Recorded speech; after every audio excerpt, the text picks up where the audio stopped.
Hey guys. Yeah.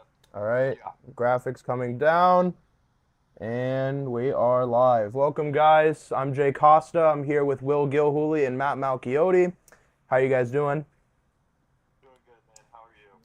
Doing all right. Well, Will, how are you doing?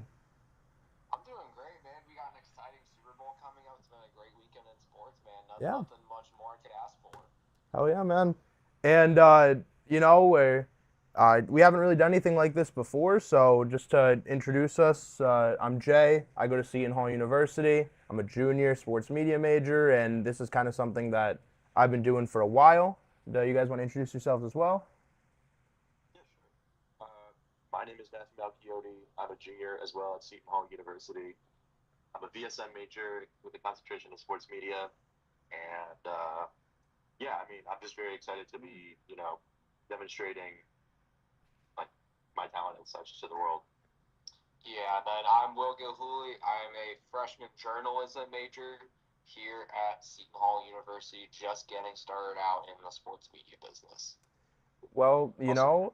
let's get right into it. We got a big game, Seahawks, Patriots. I grew up in New England, so, even though I'm a Giants fan, I'm rooting for the Patriots, and we'll kind of go for our game picks and a little more analysis later on. We got about 30 minutes to get going here, so why don't we just start out? We're in Santa Clara for the Super Bowl, and the weather's looking fairly nice tonight. So, what is your analysis for the area, the storylines, everything like that, boys? Well, I'm going to let you go ahead and start us off with this one.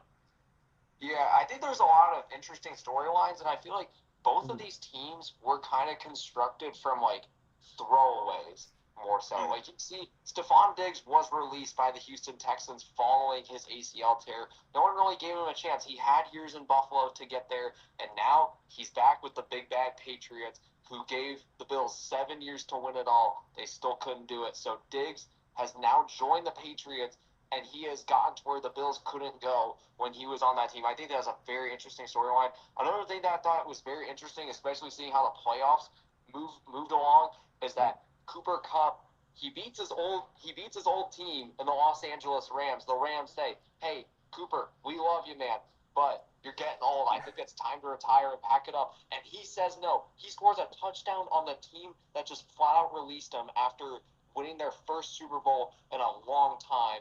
And Cooper Kupp has done a great job with that. Sam Darnold is another guy to mention. Like, it's just a team of a lot of rough riders. I think that's a huge storyline. Is that one of these throwaways is going to end up with a Super Bowl title tonight?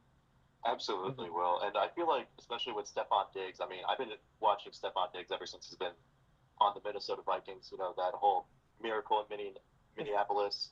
That was amazing. I mean, I always wanted the best for Stephon Diggs, and I feel like this is you know, his big chance to actually, you know, go out there, get himself a ring, a much deserved ring, probably one of the most deserved rings, if you ask me.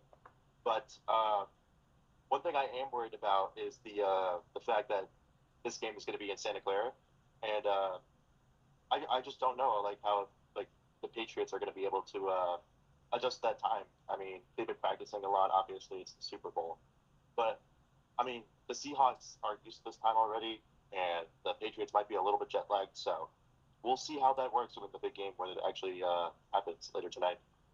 Yeah, I mean, I couldn't agree more with both of y'all's sentiments. I think the big thing for this storyline is really going to be the preparedness for both of these squads. We always talk about a Mike Vrabel squad, and even we'll talk about head coach of the year, often a coordinator of the year, Mike McDaniel's, and the way that not Josh McDaniels, excuse me, the way that they prepare their squad is just completely different from around the league, and you always see this high level of preparation from a Patriot squad, a Mike Vrabel led squad, a Josh McDaniels led squad. So the preparation is for me is the big thing for the New England Patriots.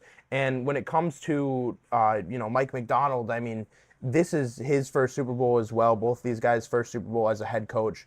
And Mike Macdonald, my big thing is how is his defense going to hold up? He was a spectacular defensive play caller with Baltimore, and he's been a spectacular defensive play caller with Seattle. My big thing is how is the defense going to hold up for Seattle? Not as much worried about the offense, and I'll talk about how I feel about Sam Darnold a little later, but that's going to be the big thing for me. Yeah, It, I mean, I love those storylines right there. I think that's very interesting to know. I think it's going to be a very defensive contested Super Bowl. And also, you talk about this is a grass field. I feel like we haven't spent as much time talking about the weather. It's a grass field out here. This is different. I know last year there was a ton of problems with the turf fields. I believe the last couple Chiefs Eagles Super Bowls, there's been so much talk about turf fields and how it's causing these receivers to slip. I believe it was 3 years ago now. It would have been the first Chiefs Eagles Super Bowl that we had.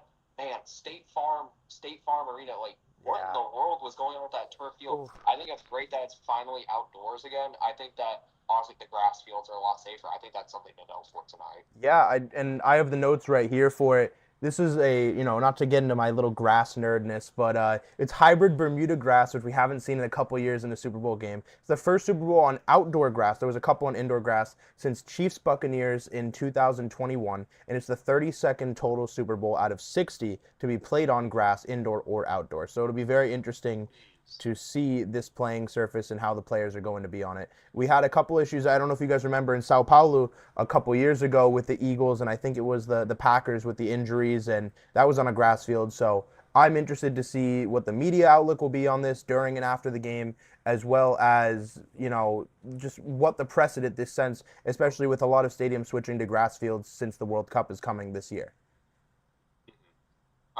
One thing I quickly want to mention before like we move on is that I feel like games being played on real natural grass is becoming sort of a lost art. Um, Especially with like all these new stadiums, like all these new fixed dome stadiums, like Nashville, they're getting one for the Tennessee Titans right next to Nissan Stadium. I believe the Chiefs also are getting one. They're in talks about that, and then there's new talks for the Commanders on the old RFK Stadium site that is going to be a dome. And really, it's just we're seeing this trend because most of these cities want to be able to host, like these cold weather cities want to be able to host the Super Bowl and larger events like the Final Four and such if, in NCAA. Mm-hmm. But really, it's really glad that, like I'm really happy myself to be seeing like a game on real like natural grass, especially because with all the problems that we've seen with like Yeah. turf fields and such on stadiums, especially Will, you mentioned the State Farm Stadium turf, so I definitely agree with you on that. Yeah, and I think that's very important. We'll see kind of the stadium changes go on, and I want to move on to another game line. I'll bring up a graphic here about the Latin representation in this game. Our guys Gabe Garcia and Manny Pereira couldn't make it to the production today, but one of the big points they talked about was this Latin representation, and that's especially for Gabe, it's a very big part of his identity. I know he's very excited to see Bad Bunny in the halftime show, and we've got a lot of guys. And what is the representation for them mean for this game and the outreach to the greater world for football?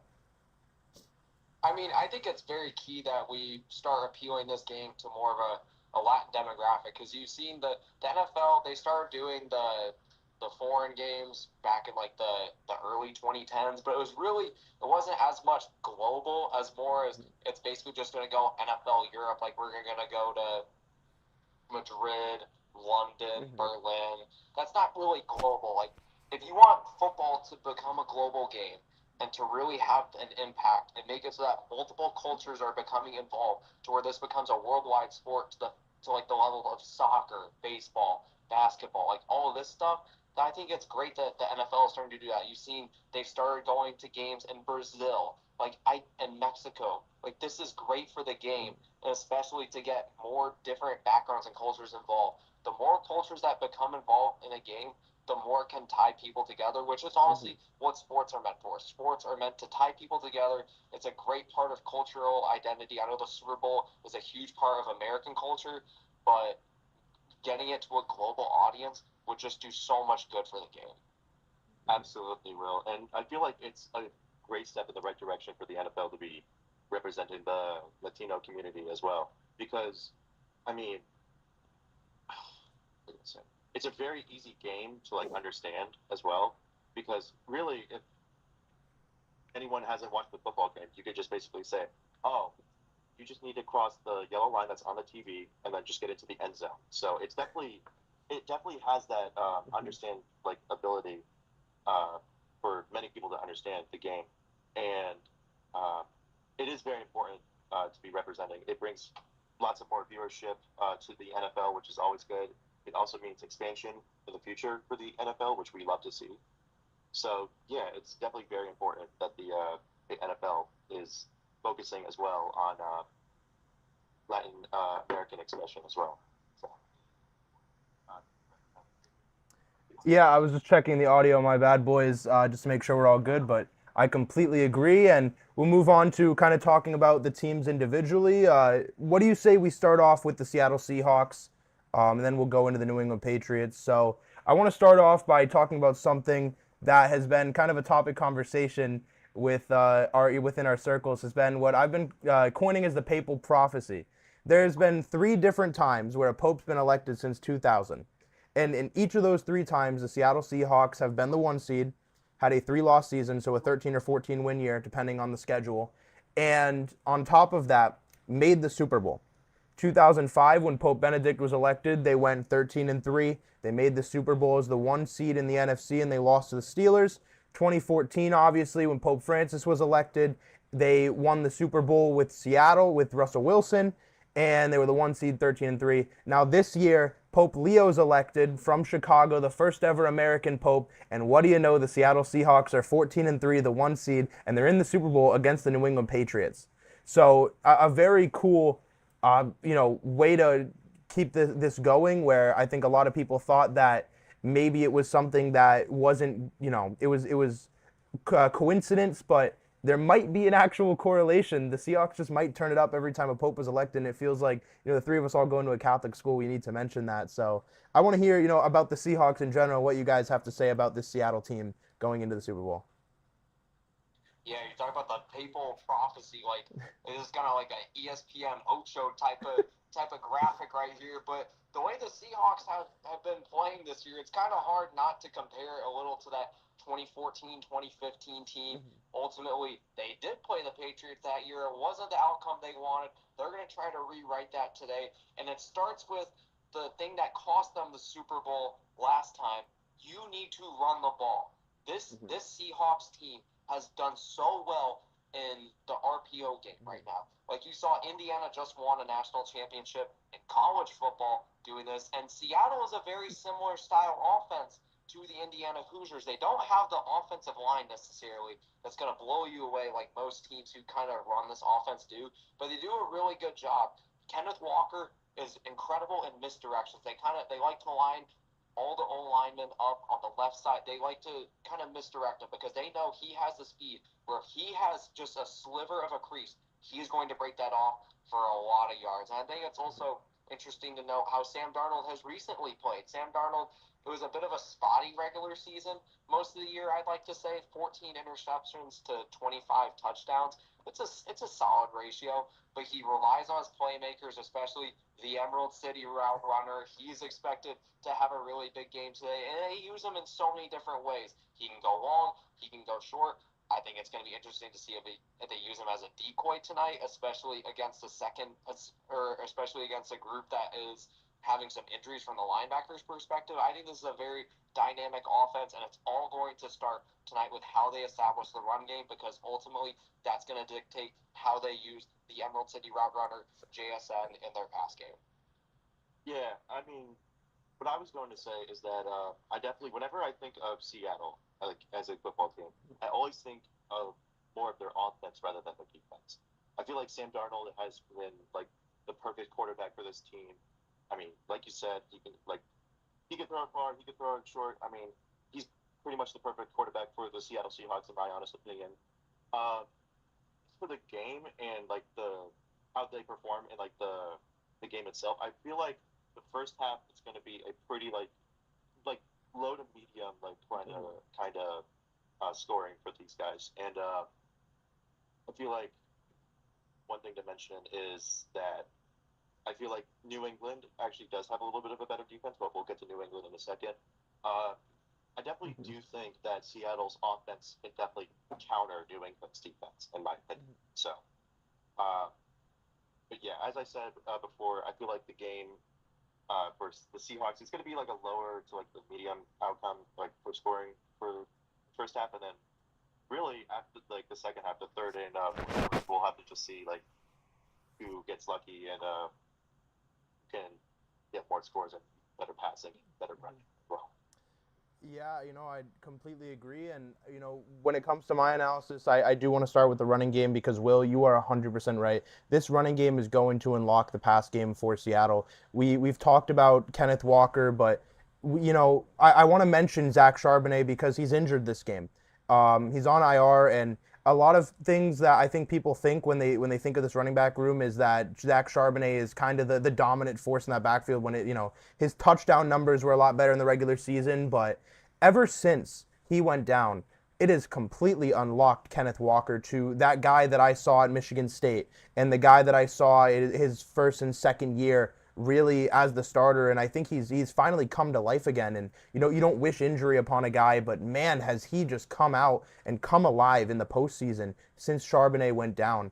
And I'll bring up another graphic with the Seattle Fab Four is what I'll call it. They called the Beatles the Fab Four. We've got four spectacular pass catchers in the pass game for the Seahawks. Cooper Kupp, who we touched about in the beginning in his storyline. A.J. Barner, who's the most pressed tight end in the entire league at 5%.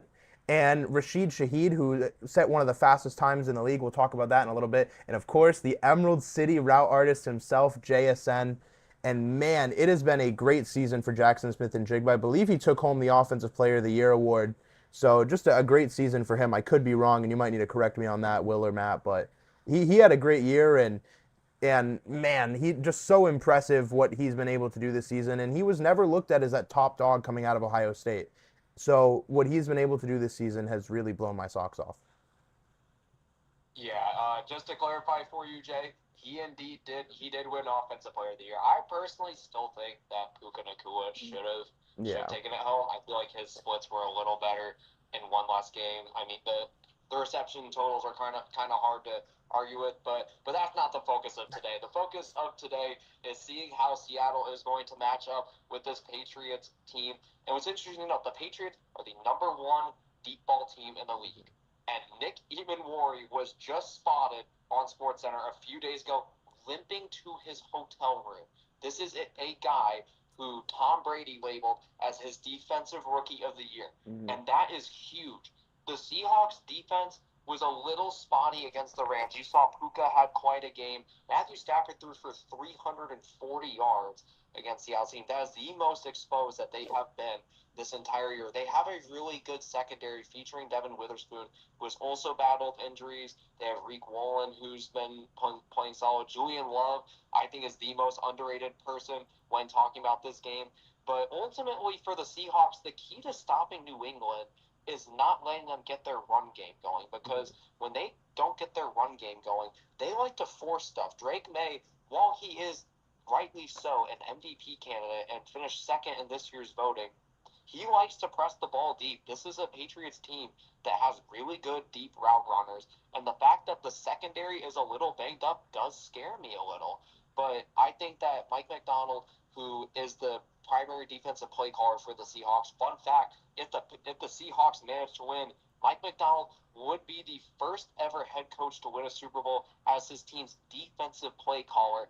I think he's going to adjust. Nick Ebenwari was removed from the injury report, which is huge for Seattle, because if they are able to match up with this Patriots team, which I think they will be able to do, the Patriots don't really run a lot of the same slant schemes that the Rams do. I think that this is a much better matchup for them scheme-wise than the Rams were. I don't really buy into all the statistics that they're saying that, the Seahawks defense just got exposed. Like, are they really as good as we think they are, or did they just catch the Rams and the 49ers at the right time? No, I don't think they caught them at the right time. I think this defense is just as good as people are saying they are. They're just as good as they are rated. Mm-hmm. I think they're really going to prove that tonight, especially getting these guys back healthy. Yeah, well, I was going to mention Ebenwari as well being injured. You obviously don't want any player getting injured on the team as well, and especially your safety. That's really important as well for your defense as well. But one thing I will mention is that I feel like, despite all the injuries as well, I do feel like that Seattle is going to provide some strong defense as well. Probably not, in my my honest opinion, probably not like as strong as like the Patriots probably will, but I can definitely see like some fight as well for Seattle tonight. Yeah, and the defense I think is such an important thing to touch up on, and I wish I could talk more about it, but to keep time's sake, I'm gonna quickly touch on Sam Darnold, and then we're gonna transition over to New England. So quickly, I'm going to put up three graphics real quick on the screen. Everybody can still be seen, but we need to talk about Sam Darnold here. And this was, our guy Manny Pereira is a huge, huge Sam Darnold guy. So I want to quickly talk over his storyline here. And, I think the three of us are very familiar with it. For those at home, I mean, USC to the New York Jets, and he struggled at the New York Jets. Then he gets traded to Carolina, wasn't the best fit, sits in San Francisco, then comes to Minnesota. 14 wins, the 1 seed, a spectacular season for the Vikings, and then they let him walk for J.J. McCarthy, and now he's here in the Super Bowl. And this is the same guy who was seeing ghosts versus the New England Patriots a couple years ago. His career stats versus New England, he's got 1 touchdown, 11 turnovers, he's got 5.8 points per game, and he's 0-4. But the way that he's played this year, and in the playoffs even, no turnovers in the playoffs, it's been spectacular. So before we transition over, let's just talk about Sam Darnold real quick. Yeah, I mean, like you said, Jay, like I said earlier, this is the Super Bowl where the throwaways are here to shine. He is a perfect example of that you should never give up on a guy too early. I am a firm believer that young quarterbacks deserve a system more than they deserve like just teams just recycling that. Like you see teams like Bryce Young, he's finally got an offensive line that's capable, and look what he's doing now. You see the Bears with Caleb Williams. Obviously, he struggled in his rookie year, but they did the right thing, and they are building around him. They're not just going out and signing a bunch of receivers. They're starting with the offensive line, which is something the Jets didn't do. The Panthers also didn't do for him. And when the Vikings finally gave him everything that he needed to succeed, he did. I think that's a huge thing for him. I think he's going to prove tonight why the Jets should not have traded him and should have actually done the right thing and built around him rather than for him. Absolutely, Will. I mean, what I wanted to mention quickly is that, especially like since he came from like so many teams, I mean, this guy is pretty much like just looking for like any shot he can to prove himself, like to prove his worth to the league as well. And this is his big moment. I agree with you 100% that he is going to go out on that field tonight and prove to the Jets why he should not have traded him. And what else was I going to say? I mean, when Seattle gave him like pretty much everything, like you said, when he needed to succeed, as well as Minnesota, like you mentioned, everything just clicked. Everything, like all the cogs were like spinning in the right places as well. So it comes to show that it's like that team chemistry is really important, especially if you want to build like a Super Bowl team. So I'm glad that they managed to put everything together and build a superstar team surrounding Sam Darnold. Well, so Yeah, and I'm gonna take our cameras off for a second as we transition. Let's talk about Drake May and the New England Patriots, and I've got a comparison graphic between him and Sam Darnold. When we talk about it, they're in such different places in their careers. And as we transition to the Patriots, Drake May is 23 years old. It's his second season. He's only been on one team. 6,670 career passing yards and 46 career touchdowns to Darnold's 20,431 yards and 123 touchdowns. And man, you really don't see a Super Bowl matchup like this where, it's very hard pressed where you see a really young guy and a really old guy. Usually these quarterbacks are around the same age. We did see Burrow Stafford a couple of years ago. We saw Brady Mahomes, but I really feel like usually the quarterbacks are in around the same type of their careers. But man, Drake May has really come on this season, and we'll talk about his stats, right now and where he's kind of come from. So, what do you guys have to say about the passing game for New England? And then we'll go into the defense after. I mean, the passing game for the Patriots is going to be very crucial because, as we've seen throughout the playoffs, despite they have played some really good defenses, they have not done the best job of running the ball so far. You see, Ramondre Stevenson, he does lead the playoffs in rushing yards. He's only averaging 3.4 yards per carry, and Travion Henderson is averaging a measly 2.6. Ball security has been a very tough thing for the Patriots. So I think it is very important that Drake May, who has been rehabbing his shoulder a little bit, is coming out and they're going to design a pass-heavy game for him. I think that is very important. Drake May has proven that he is very good at extending time and buying time for his receivers. So I think receiver play is also going to be very huge because the Patriots like to throw it deep a lot. But as we mentioned when talking about the Seahawks a lot, because of how good this secondary is and how good this safety play is, that's not going to be a for sure option for the Patriots to go with this whole time. I think that if they have guys like Diggs and Kayshon Boutte, if they're able to translate their excellent route running abilities and able to do some more RPOs, they're going to need gimmicks in order to beat the Seahawks. This is an experienced team. They're not going to be fooled with what the Patriots have been doing and throwing it deep to guys like Kayshon Boutte. I think they're going to need to rely a lot more in the short completions, kind of doing what Tom Brady and those teams did. And Vrabel was on that staff when those teams were in their prime. I think he's going to need to call on a lot of those plays again in order to kind of expose the Seahawks team, which really has their biggest weakness in the middle linebackers. And I think that's going to be something huge for the Patriots to do tonight. Yeah, I mean, with Drake May, you can correct me if I'm wrong, but I'm pretty sure his completed pass percentage is around like 72%. So he absolutely can pass as well. I feel like you said, Will, they're gonna not be fooled by like the long passes as well. So I feel like if they can mainly focus on like just getting shorter passes, just getting short passes to their teammates as well, and just worry about like getting first downs, not going like all Hail Mary and such. I feel like that'll definitely benefit the Patriots tonight. But honestly, we'll just have to wait and see around 6:30 our time. So I will bring this graphic up real quick. Talking about Drake May's completion percentage, he had a 72% completion percentage this season. That ties him fifth all time with Drew Brees. For context, Drew Brees has the first, second, and tied for fifth place. He had 74.4% in 2018, 74.3% in 2019, and then he's fifth with 72% in 2017. Tua Tagovailoa is also up there, and Jared Goff, both from last season with 72.9 and 72.4 respectively, but still really good company for Drake May. And I'll throw up his season stats as well. Drake May had a spectacular regular season. I think because of the shoulder injury that you mentioned, Will, he's kind of dropped off a bit. He's, fifth in the league for completions, 12th for attempts with 452, and he had 354 completions. Fourth in the league for yards at 4,394, and he was third with touchdowns with 31. And man, what a season Drake had. And there's a reason why he was up there for the MVP. But Will, you made a good point with this rushing game as I bring up the Ramondre graphic here. And the big thing for me has been that carries, the yards per carry.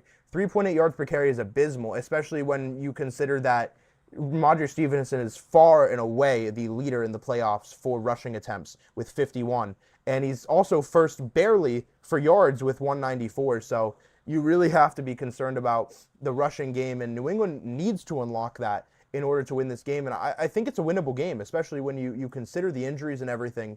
So that's the big thing for me. And one last thing I'll touch on before we go to the defense has got to be the receiving room. Now, Travion Henderson was also up there. He was 6th with 22 miles per hour. Kyle Williams is a blazer, and I loved him. I do a lot of draft analysis, as you two know, and I've been doing it for about 6 years. Kyle Williams is one of those guys who he's got that speed, man. Like, you can just see it. 21.79 miles per hour was the ninth fastest speed on the season, and man, he can just burn. And if they can, he's not their number one guy by any means, but if they can get him going for a play or two, there's no reason why he can't be a big contributor here. But that's the big thing with this receiver room, and I'll bring up the final graphic for the offense is what I call the power of friendship.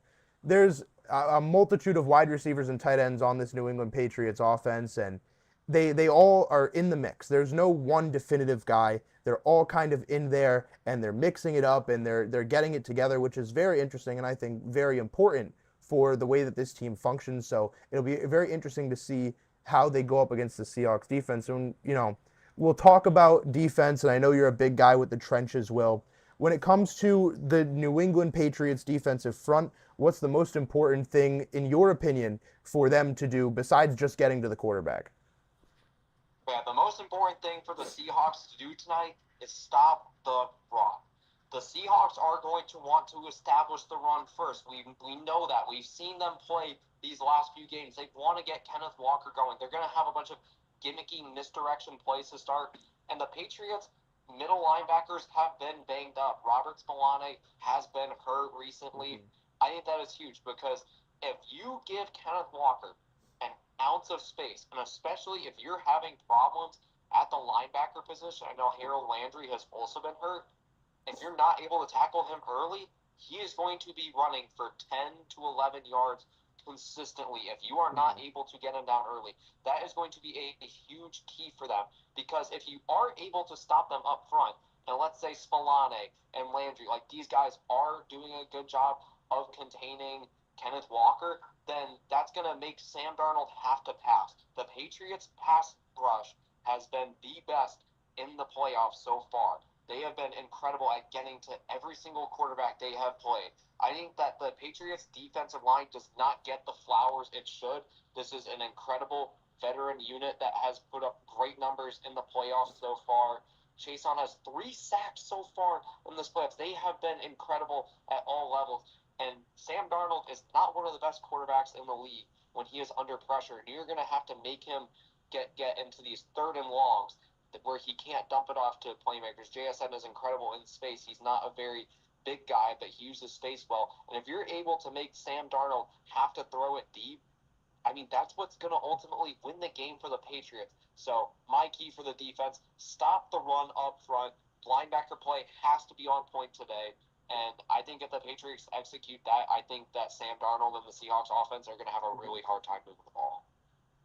Yeah, well, I completely agree with you. I mean, stopping that rush is going to be the most important thing for this team tonight, especially with how fast everyone is on the field. It's going to be a crucial moment for this team to, stop the rush as well. What I will say is that Sam Darnold, like when he's under pressure, like you said, he is he definitely can fold under pressure a little bit. So if you're the Seahawks, you need to make sure that your defense is on top of your game tonight, no matter what. Like you cannot let any rush come in, and you got to make sure that your quarterback can view his routes and see his men perfectly fine. So that's what will challenge New England tonight on the field. I think. Yeah, and I'll say one more thing about Kayvon Chason before we get to the secondary. And I loved Kayvon Chason in his draft process back in 2017. He was my 6th rated prospect overall, and I am so happy for what he's become in this league. And he had a long journey himself. Obviously, was kind of fodder in Jacksonville, and now he's a super important part of this New England team in a contract year. And I hope that they do bring him back because man, he is such a fun and toolsy player to watch. But I think we have to get into the secondary now. This is one of the most important guys in the league, in my opinion. And for me, he's the second best corner in the league. And you did a lot of convincing on me, Will. Only behind Devon Witherspoon from the Seahawks is Christian Gonzalez. Christian Gonzalez is a spectacular corner, and he's really a rock on this defense. Now, for some context for the graphic on screen, when targeted, Christian Gonzalez is a 39.0 passer rating. If you spike the ball into the ground every single play, your passer rating would be 36.9. So you'd have a better passer rating doing that than throwing the ball every play to Christian Gonzalez. So that I think speaks levels for the kind of player he is. And boys, with a guy like this shadowing JSN, what does this matchup and the rest of this secondary bode for you tonight? Man, I think this is another test to if you stop the Seahawks run game, then the Patriots could ultimately run away with this game because if you are able to stop them up front, then you're not going to have to make Christian Gonzalez guard Jackson Smith and Jigba one-on-one every time. Yes, his passer rating is incredible when he's being thrown against. However, he does give up completions. His completion percentage is he's still giving quarterbacks almost a 60% completion percentage. So he's not allowing much yards. But what's so dangerous about that is Jackson Smith-Njigba is arguably the best receiver when he gets space. And it scares me a little bit if Christian Gonzalez is going to give him a little bit of space. I mean, could that turn into disaster? Like, I worry if Smith-Njigba gets that space. So I think if you stop the run, Gonzalez, I'm not worried about him when he's guarding Smith-Njigba when JSN is going like 10, 20 yards beyond the line of scrimmage. I'm more worried about the quick routes because if you're able to stop that run game, then you're able to guard all these guys double covered. And yeah, I think that's going to be huge for this game. I agree. I feel like that's going to be most important as well. No, so. Not gonna lie, I completely lost my train of thought. I'm so sorry, guys. Not gonna lie. All good. And before we get to our game picks, this is I think the moment we've all been waiting for. Shout out to our resident Cowboys fan. We've shouted him out a lot, Gabe Garcia. Tommy DeVito, since 1997, has now officially been to more Super Bowls than the Dallas Cowboys. And I just had to mention that as a Giants fan. Before we got to these game picks, I couldn't let it go unsaid. So shout out to Gabe. I wish you could be here, man. But let's get into our game picks. I want to start with Matt because we've been starting with Will a lot. But go through your analysis, a quick analysis, and then tell me who you're picking for tonight's game.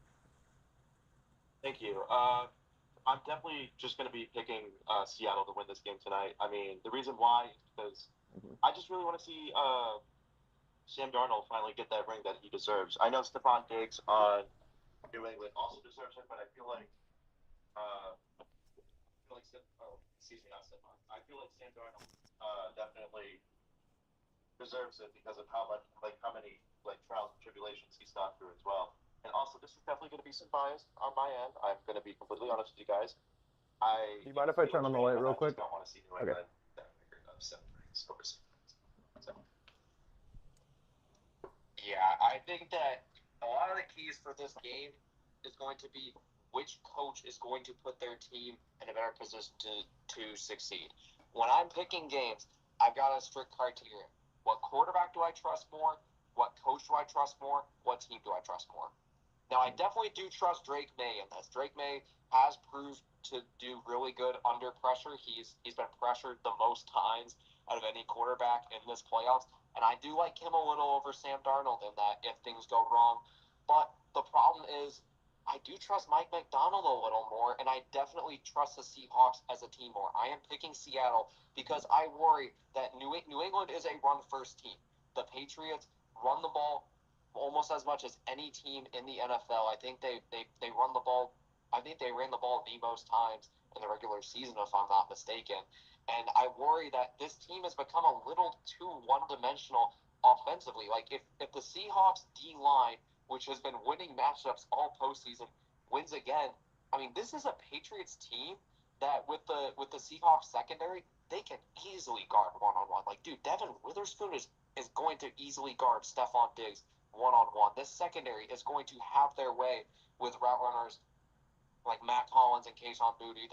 These streak routes just aren't going to work. I know Drake May is very talented, but I just don't think that's going to make up for that. And I also doubt that with the injuries to middle linebackers that they're going to be able to slow down Kenneth Walker. I think this run game is going to do very well because especially at the beginning of the games with these misdirections, I just don't know if they're going to be able to adjust in time. And if you give Kenneth Walker an ounce of space and you have linebackers who are playing hurt and are not going to be able to tackle him as well in the open field, good luck trying to stop him. This pass game is going to be able to get opened up. They're going to have to start guarding Jackson Smith-Njigba one-on-one. Cooper Kupp is one of the best route runners in the NFL still, despite his age. That's going to be a matchup nightmare one-on-one. And I just like the Seahawks because they're a little more multidimensional. I'm going to take the Seahawks to win this game 27-13. That's my score. Ooh. Now, really? Yeah. Oh, I'm sorry. Really quickly, I just wanted to mention my final prediction for the game. I'll get to you in a second. I promise. I apologize for interrupting. But I feel like this is going to be a very close game tonight, and I feel like the final score that we're going to see tonight, we're probably going to see a final score of, maybe, I want to say maybe like 28-17. 21. Mhm. So 28 to 21, or maybe 28 to 24. So Now, I feel like we can't let this analysis before, go unsaid. New England Patriots have the 32nd ranked strength of schedule in the league this year. 11 games versus sub 500 opponents, and they were 2-2 in games versus playoff teams. One of those games being against the 8-9 Carolina Panthers. Now, with that being said, this is the New England Patriots we're talking about.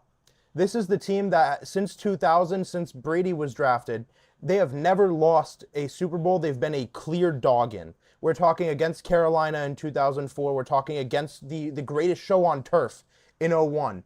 This is a team that has battled through adversity, and when they're the clear underdog, I'm getting flamed by my friends, but when they're the clear underdog, they are. Oh, what is? Hold up.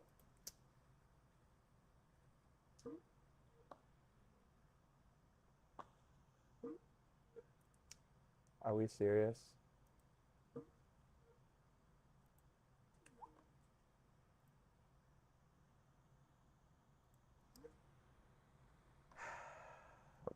My apologies, boys. I'm back.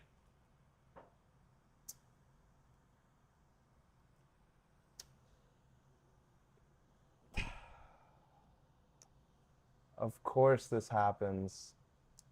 Hello.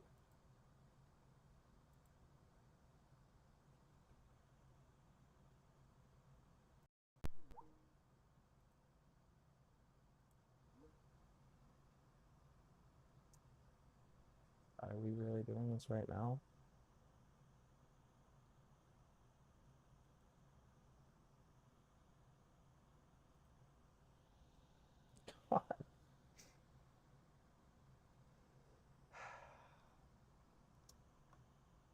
Well, they're not in the call. I don't know where they went.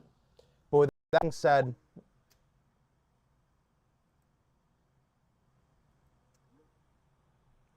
being said, the New England Patriots are my Super Bowl champions. And yeah, that'll be it. And I'm sorry that this happened. And yeah,